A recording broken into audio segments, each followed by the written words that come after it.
Listen, I don't care if you are an atheist or religious or agnostic or just I'm not surest. There are a myriad of important reasons why you should never do this in a lucid dream. I'm going to first explore this from a sort of psychological neuroscience perspective and then go more from the spirituality angle. And plot twist, surprise, no surprise, both perspectives say that this is not something you should be doing. What is this? Simple. Being cruel in your lucid dreams, being unkind, being violent.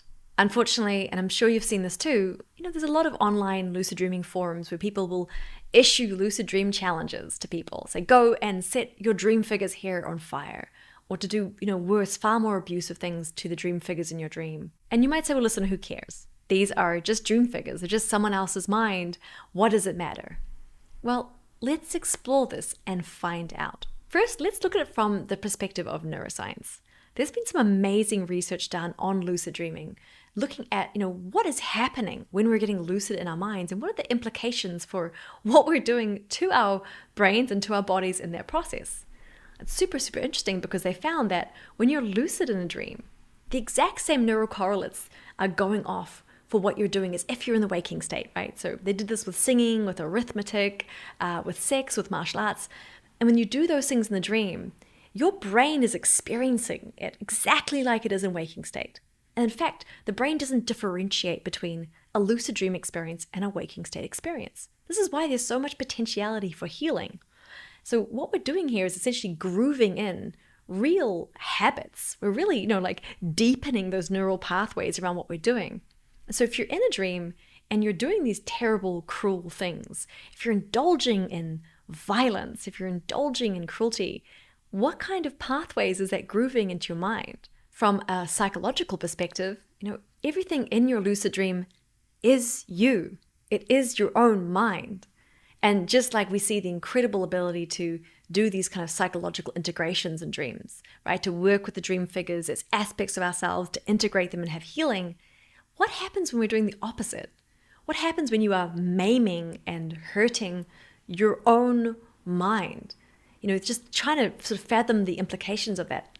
It's not good. And ultimately, with both of these, understanding that, wow, our brains treat lucid dreaming experiences as real. It's really grooving pathways. And psychologically, we're having, real impact on our own minds in real time. Ultimately, we're building really strong habits here, habits of mind. And those habits build our character. And it's our character that makes decisions, which builds our life. As the Greek philosopher Heraclitus said, character is fate. And so even if you're atheist or agnostic, I would just stop and consider, is being cruel, is being unkind, is being violent in your own dream space really such a wise thing to do? Now for the spiritual perspective. Before I go into this, I have to explain to you a legal concept. I used to be a lawyer and I did a little bit of criminal law. And there's a really interesting concept in criminal law about guilt. To be guilty of a crime, you need two things. Actus reus, which is the unlawful action, and mens rea, which is the intention to do the unlawful action. And so let's say, for instance, someone's being charged with murder, and the murder was, they stabbed them in the heart. They look for both of these because let's say, for instance, they were in a kitchen and it was a chef and he spun around really quickly, didn't realize someone was there and stabbed them in the heart. That's not murder. But if, of course, he got angry, walked over to him and stabbed him in the heart, that is murder. Same action, different intention. I'm thinking, why does this matter with lucid dreaming? Well, because the quality of your attention is really important.